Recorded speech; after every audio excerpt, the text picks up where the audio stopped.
Mirzacho'l tumanida 2026-yil hosili uchun bahorgi dala ishlari uyushqoqlik bilan olib borilmoqda. Hududda qishloq xo'jaligi ishlarini o'z vaqtida va sifatli tashkil etishga alohida e'tibor qaratilgan bo'lib, chigit ekish jarayonlari jadal sur'atlarda davom ettirilmoqda.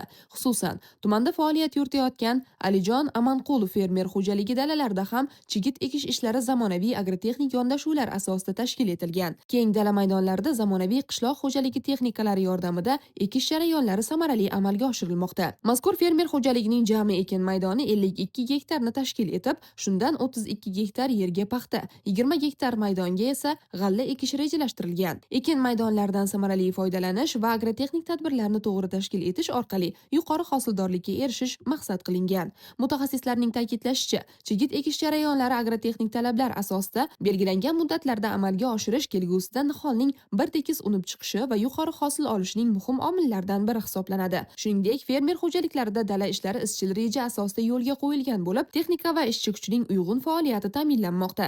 Bu esa ishlarning tezkor va sifatli bajarilishiga xizmat qilmoqda.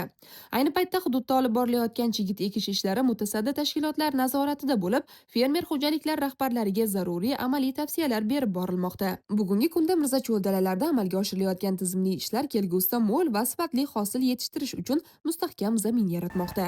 Alijon Amanqulov fermer xo'jaligi paxtazor suyuga qaraydi. Paxta g'alla maydon, общем maydon 52 ga, 20 g'alla, 32 paxta. 76 nav chigit ekyapmiz Qo'shqo'tar silkada. Texnika sharoitlar hozircha yaxshi. Endi shu Qo'shqo'tar silka o'tgan yili 57 nav ekkandik. Yaxshi endi 55 sentner olganmiz. Endi bu yil Qo'shqo'tar ekib 70-80 sentner olish maqsadimiz bor.